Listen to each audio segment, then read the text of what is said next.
Graça e paz da parte de nosso Senhor e Salvador Jesus Cristo. Eu sou o presbítero André. Estamos aqui juntos mais uma vez para mergulharmos na gloriosa e poderosa palavra do Senhor nosso Deus. Hoje, queridos, nós vamos mais uma vez nos embrenhar em mais um pouco do conteúdo escatológico, conteúdo esse que me encanta. E eu tenho certeza que também encanta muitas outras pessoas, muitos outros irmãos que gostam de abordar esse gênero específico das Sagradas Escrituras. Nós aprendemos, amados, que no segmento evangélico nós encontramos várias posições dentro do contexto escatológico, não é verdade? São várias posições a respeito das mais diversas posições envolvendo o conteúdo escatológico. Muitos dos nossos irmãos foram ensinados que serão arrebatados antes do início da grande tribulação. Bom, eu quero deixar claro que quando eu me converti aos 14 anos, também aprendi dessa forma. Inclusive eu tinha um medo terrível quando eu via algum tipo de evento que era ligado direto para o contexto bíblico e se dizia que Jesus estava voltando. Eu tinha muito medo disso. Eu era guiado exatamente pelo medo, por falta de formação, por falta de informação e falta de conhecimento. Assim como muitos irmãos devem passar a mesma coisa.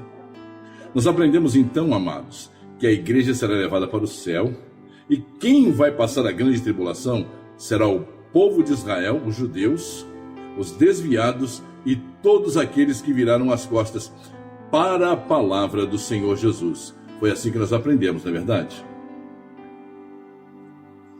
Olha só, preste bem atenção com relação ao assunto que nós vamos apresentar. Preste bem atenção. Estes irmãos, para embasarem o contexto dispensacionalista, se utilizam de vários textos bíblicos que não apresentam um conteúdo direto, mas apenas ideias filosóficas, como a exegese adaptada para apoiar a sua crença no dispensacionalismo. Um dos textos mais usados pelos irmãos pré-tribulacionistas é, sem dúvida, o texto contido em Apocalipse 3, versículo 10, que diz assim: Portanto, guardaste a palavra da minha perseverança, também eu te guardarei na hora da provação, que há de vir sobre o mundo inteiro, para pôr à prova os que habitam sobre a terra. Pergunta: será que Apocalipse 3:10 está afirmando categoricamente que nós não estaremos mais aqui quando começar a grande tribulação? Será que é isso que ele está dizendo? Eu sempre entendi que é essa situação. Será que esse texto é direcionado para a igreja dos nossos dias? Será que a igreja dos nossos dias tem os mesmos atributos da igreja Filadélfia ao qual o texto foi direcionado? Será que essa interpretação está correta? Será que essa exegese realmente mostra aquilo que o Senhor tem preparado para a igreja? Será que o Senhor Jesus tem um plano diferenciado para salvar o povo de Israel e a igreja? Será que são planos diferentes? Um para Israel e outro para a igreja? Será que é isso que o Senhor tem preparado? Será que as Escrituras apresentam para nós? Vamos ver o que nos diz o profeta Daniel, capítulo 12, versículos de número 1. Naquele tempo se levantará Miguel, o grande príncipe, que se levanta a favor dos filhos do teu povo, e haverá um tempo de tribulação, qual nunca houve desde que existiu nação até aquele tempo. Mas naquele tempo, livrar-se-á o teu povo, todo aquele que for achado escrito no livro. Espera aí. Até então eu aprendi que o povo de Israel ficaria na grande tribulação, mas o anjo está dizendo para Daniel que naquele tempo se levantará o grande príncipe, Miguel, o grande príncipe, a favor do teu povo, e haverá um tempo de tribulação, ou seja, Israel vai estar na tribulação, qual nunca houve desde que existiu nação até aquele tempo. Mas, preste atenção, mas naquele tempo, ou seja, na tribulação, livrar-se-á o teu povo, todo aquele que for achado escrito no livro. Será que esse livro que o anjo se refere para Daniel é o livro da vida? Caso seja o livro da vida, é o mesmo livro onde o nome dos crentes em Cristo Jesus, o nome dos crentes da igreja estariam arrolados, estariam escritos. O nome dos crentes estão neste livro. Então alguma coisa está inconsistente com a teoria apresentada. Mas vamos continuar. Será que o anjo, ao falar com Daniel a respeito dos escritos no livro, está fazendo referência exatamente ao livro da vida do Cordeiro? O mesmo livro que foi descrito lá em Apocalipse, capítulo 20, versículo 12? Dá uma lidazinha lá depois. Ou no texto que o livro nos apresenta, note que esse texto fala de livramento para o povo de Israel, o povo de Daniel. E quem é o povo de Daniel? São judeus. O povo de Israel, o mesmo povo que, segundo os pré-tribulacionistas, seria deixado para trás após o arrebatamento da igreja. Segundo nós fomos ensinados, se vai haver livramento para este povo, não para todo o povo, mas para todos aqueles que estiverem com o seu nome escrito no livro, como pode esse povo ter sido deixado para trás se o seu nome está no livro e a igreja ter sido arrebatada? Há uma incoerência nesta teoria. Mas há uma condição, há uma condicional para que o povo de Daniel seja livre da tribulação daqueles dias, assim como para nós também. Note, mais uma vez eu vou frisar, os nomes devem estar escritos no livro da vida, assim como os nossos nomes também deverão estar escritos para que possamos entrar na vida eterna. Aí vem a grande pergunta: se a igreja será liberta, será guardada da grande tribulação, é também Israel algo tão diferente da igreja, já que o seu nome também estará escrito no livro da vida? Algo não confere, algo não está batendo, a teoria do dispensacionalismo não está sendo coesa, não está funcionando da forma que nos foi apresentada. Repare que tanto Apocalipse capítulo 3, versículo 10, como Daniel capítulo 12, versículo 1, prometem livrar da grande tribulação. Ora, livrar quem? Livrar Israel e a igreja. Apocalipse livra a igreja e Daniel livra Israel. Se tanto a igreja como os judeus serão guardados, algo então está muito errado na teoria pré-tribulacionista, pois ela afirma que a grande tribulação será para o povo judeu e para os demais que ficarem na terra, depois que a igreja for, segundo eles, arrebatada para o céu. Como pode então o anjo afirmar a Daniel que os judeus, povo de Daniel, citado no capítulo 12, versículo 1, serão livrados daquele momento da tribulação? Isso contraria totalmente a teoria pré-tribulacionista de que esse povo ficaria na terra e só a igreja seria levada. Repare que há uma relação no contexto que diz respeito a guardar, pois em ambos os casos os textos falam em livrar, mas não fazem menção em arrebatar este ou aquele grupo. Não faz qualquer menção. O texto diz em guardar. Nós entendemos que esse guardar é proteger. Quando são utilizados os termos liberto e guardado, não se faz nenhuma referência a arrebatamento, a translado, não se faz nenhuma referência a esse aspecto.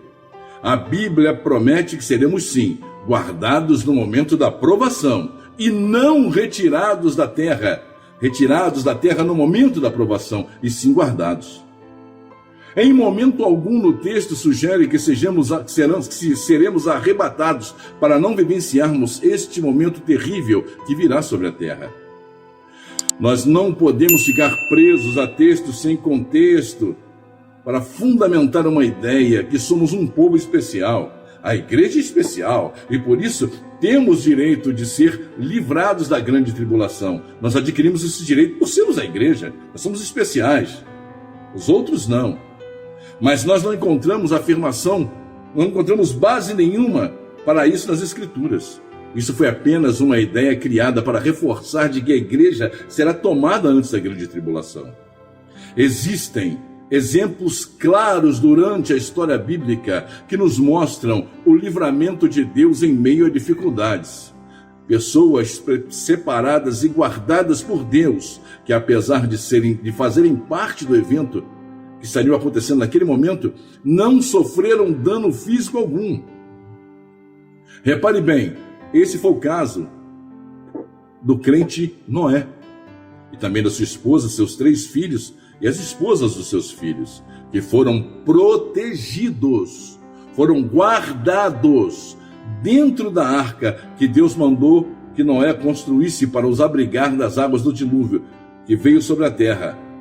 Noé não foi tomado da terra, eles não foram arrebatados da terra. Noé e sua família não foram tirados, arrebatados da terra, mas guardados naquele momento terrível de aflição dentro da arca. Eles estavam ali vivenciando tudo o que estava acontecendo naquele momento, mas eles não foram retirados. Veja também o que acontece com a terra do Egito, quando o povo de Israel está cativo ali por mais de 400 anos. E começa então a clamar e a buscar a presença de Deus. Deus ouve a oração do seu povo, Deus ouve a oração de Israel e levanta Moisés para libertar o seu povo. Moisés então parte para a libertação do povo de Israel, que era duramente oprimido pelos egípcios, especialmente por Faraó. Então, através de Moisés e Arão, Deus envia 10 pragas contra aquele povo. Mas repare bem, que o povo de Israel, ele não deixou de morar no Egito, ele continuava morando no Egito, ele continuava na terra onde era escravizado duramente pelos egípcios. O derramar de todas as 10 pragas aconteceu com o povo de Israel morando no Egito. Deus não tirou o seu povo do Egito para poder realizar os seus juízos.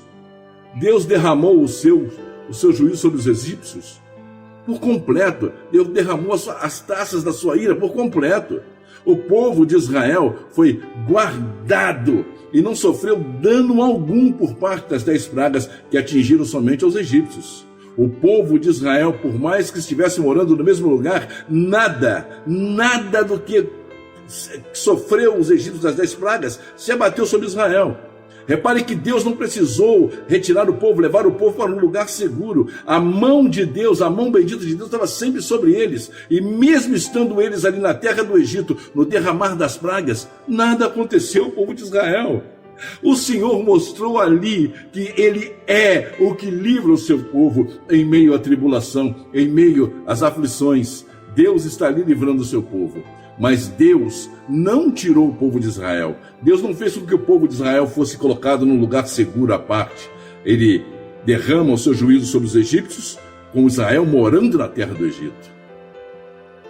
Outra situação que se apresenta é o que aconteceu com Ló e sua família quando moravam em Sodoma. Deus, então, naqueles dias enviou 2 anjos para livrar Ló, sobrinho de Abraão, e sua família da destruição que viria tanto sobre Sodoma, tanto como Gomorra. Essa história todo mundo conhece, só não percebem que Ló e sua família não foram arrebatados da cidade de Sodoma. Eles saíram às pressas, andando, guardados pelos anjos do Senhor, sendo livrados daquela catástrofe, porém, sem que fosse necessário serem transladados ou arrebatados para outro lugar ou para outra terra. Lembre-se que eles saíram andando e que a maior prova que eles estavam perto foi o fato da mulher de Ló ter desobedecido a Deus, olhando para trás e consequentemente se transformando em uma estátua de sal. A cidade foi destruída, mas Ló e sua família foram guardados, foram preservados, foram guardados, protegidos pelo Senhor. Não fazia sentido nenhum Ló permanecer dentro da cidade, Deus criar ali uma redoma, um campo de força em volta de Ló, a cidade toda destruída e Ló permanecer ali sozinho. Não faz sentido nenhum. Então Deus envia os anjos que livra Ló daquela aflição daquele momento. Mas Ló permaneceu neste mundo, Ló permaneceu na terra e pôde ali contemplar com seus olhos a cidade destruída. Ainda há outra situação que serve de exemplo, que serve perfeitamente como exemplo, é o que aconteceu em Babilônia, quando o rei Nabucodonosor fez um decreto que todos, ao ouvirem o som dos instrumentos musicais, se dobrassem e adorassem a gigantesca estátua de ouro que ele mandou construir. Nós sabemos muito bem que o povo de Israel, o povo de Judá, eram cativos naquela terra. E o povo judeu adora somente a um único Deus. Principalmente aqueles jovens que eram ali fervorosos na fé, que se colocavam nas mãos do Senhor. E Nabucodonosor manda construir uma estátua de ouro e ao som dos instrumentos manda que todos se prostrem e adorem a estátua que ele mandou construir. Mas aconteceu algo inusitado. 3 jovens, Sadraque, Misaque e Abednego, permanecem de pé diante da estátua por serem fiéis a Deus. Todo o povo se prostrou, menos Sadraque, Misaque e Abednego. O rei manda prendê-los e são levados diante do rei. E o rei lhe dá outra chance para se prostrarem e adorarem a imagem de ouro. Então ele mandou tocar os instrumentos novamente, etc, etc. E os jovens se negaram, não se prostraram e ainda disseram, recusaram ao rei e disseram, fica sabendo, ó rei, que o Deus a qual nós servimos, se ele quiser, ele nos livra da fornalha de fogo ardente e das tuas mãos. Fé forte, fé poderosa, fé viva em Sadraque, Misaque e Abednego. Porém, o rei dando aquela oportunidade a Sadraque, Misaque e Abednego, eles recusaram. E no mesmo instante, Deus arrebatou os 3 e levou-os para um lugar seguro. Deus arrebata Sadraque, Misaque e Abednego e coloca eles no alto de um monte, onde eles estariam seguros de Nabucodonosor. Só que não. O rei Nabucodonosor deu ordens para que eles fossem lançados dentro da fornalha, que estaria acesa, quente 7 vezes mais, aquecida 7 vezes mais, muito mais do que o de costume. Deus poderia ter livrado Sadraque, Misaque e Abednego antes de serem lançados na fornalha, mas foi dentro da fornalha, diante dos olhos de todos, que Deus dá o livramento para aqueles 3 jovens. Não foi antes, foi dentro da fornalha. Deus poderia tê-los guardado em meio à multidão, poderia terem sido retirados dali, poderia ter acontecido um ataque de exércitos inimigos para que eles pudessem fugir, mas não aprove a Deus agir desta forma. Deus os guardou em meio às chamas. Em segunda palavra, não havia sequer cheiro de fumaça nas roupas de Sadraque, Misaque e Abednego. Não havia nada, sequer um fio de cabelo chamuscado. Deus, mais uma vez, guardou os seus servos dentro do problema, dentro da situação, dentro da tribulação. Não antes, mas dentro da tribulação. Ali, Deus manifesta o seu poder.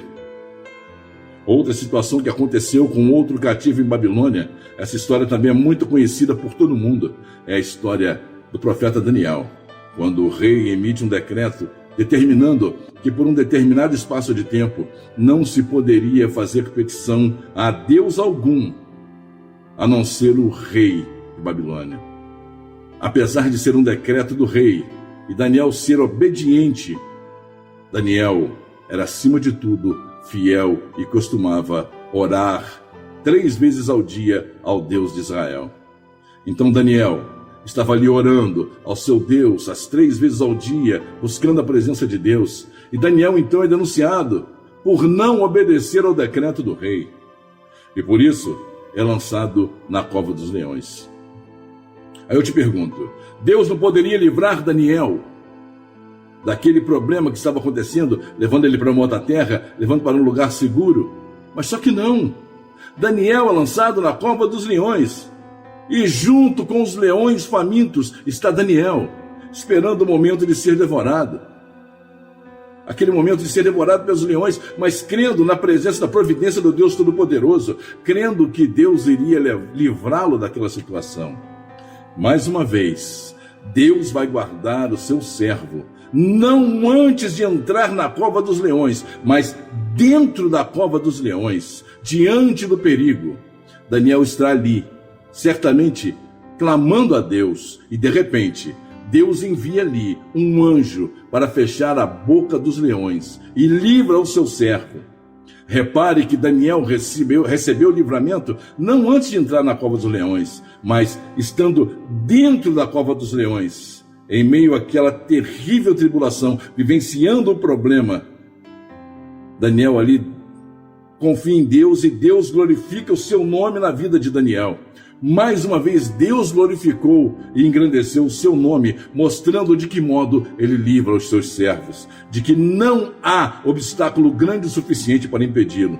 Você está compreendendo, meus queridos? Quando nós colocamos obstáculos, dizendo que não poderia ser dessa forma, não vai ser dessa forma, nós estamos limitando o poder de Deus. O nosso Deus é o Deus do impossível. Deus não precisa, preste atenção, Deus não precisa e nem vai nos separar para que possamos sermos guardados na hora da tribulação. Ele certamente vai nos guardar em meio às lutas e às tribulações, às dificuldades que enfrentamos no nosso dia a dia, para que o nome dele seja glorificado, e não será diferente na hora da tribulação. Seria ótimo, queridos, que os nossos irmãos pré-tribulacionistas estivessem certos e a igreja não tivesse que passar pelo pior momento da humanidade, pelo momento mais terrível, mais tenebroso. Jesus disse que a tribulação seria tão grande, será tão grande que nunca houve nem jamais haverá tribulação como essa. Mas assim como Deus livrou Noé do dilúvio, Sadraque, Misaque e Abidnego da fornalha de fogo ardente, livrou Ló de ser destruído em Sodoma e Gomorra, e Daniel foi livrado de ser devorado na cova dos leões, ele também livrará o seu povo, todo aquele que estiver com seus nomes escritos no livro da vida, sejam gentios ou judeus, todos estarão debaixo da proteção de sua poderosa mão, todos estarão protegidos pela presença do Senhor, não importa o que estiver acontecendo durante a grande tribulação. O nosso Deus é forte, é poderoso o suficiente para nos livrar, para nos salvar e glorificar o nome dele nas nossas vidas, glorificar o nome dele sobre as pragas que serão mandadas, glorificar o nome dele através das taças da sua ira que serão lançadas sobre a terra. Lembrando, as taças da ira não são para a igreja, não são para os salvos escritos no livro da vida. Assim como as 10 pragas do Egito foram lançadas para os egípcios e não para os israelitas. Naqueles dias, muitos de nós seremos mortos por amor do nome do Senhor Jesus. Mas muitos também serão guardados, permanecerão até a sua volta. A palavra do Senhor nos mostra que isso é puramente verdade. Veja o que diz o livro do Apocalipse, capítulo 13, versículo 10, a esse respeito. Se alguém levar em cativeiro irá. Ou seja, muitos irão presos. Se alguém matar a espada, é necessário que a espada seja morto. Muitos de nossos irmãos, ou até mesmo nós, seremos mortos pelo testemunho do nome de Cristo. Aqui está a perseverança e a fé dos santos, seja na prisão, seja no cativeiro, seja na morte, seja na liberdade, seja no livramento, seja na tribulação, seja na alegria, seja na tempestade ou seja na bonança, seja onde for. O Senhor é o nosso Deus, Ele é o nosso pastor, Ele é o nosso guardador, Ele que nos livra, Ele que nos guarda. A nossa confiança permanece firmada no Deus Todo-Poderoso, o Deus de Israel. Haja o que houver, nós devemos guardar a nossa fé, independente de permanecermos até a volta de Jesus ou não. Como diz o texto, aqui está a perseverança e a fé dos santos. É permanecer firme na promessa do Senhor, firmes na promessa de que Ele disse, aquilo que Ele nos prometeu, que nunca nos deixaria sós e que um dia voltaria para nós. A palavra nos diz que aqueles que estiverem mortos ressuscitarão primeiro, e nós, os que estivermos vivos, seremos transformados, e ao toque da última trombeta, nós o encontraremos com Ele nos ares. Eu sou o presbítero André, esse é o canal Portas Abertas. Que o Senhor Jesus venha impactar você nesse dia, te preparando para o seu retorno triunfal. Não se esqueça de deixar o seu like, inscreva-se no canal e nos ajude a ranquear o canal no YouTube. Assim, o YouTube entende que o vídeo tem relevância e mais pessoas vão assistir esta mensagem. Ative também o sininho, deixe o seu comentário e nos ajude a evangelizar cada vez mais as almas que estão sedentas, que estão famintas da palavra do Senhor em todas as partes da terra. Um forte abraço, fique com Deus, graça e paz.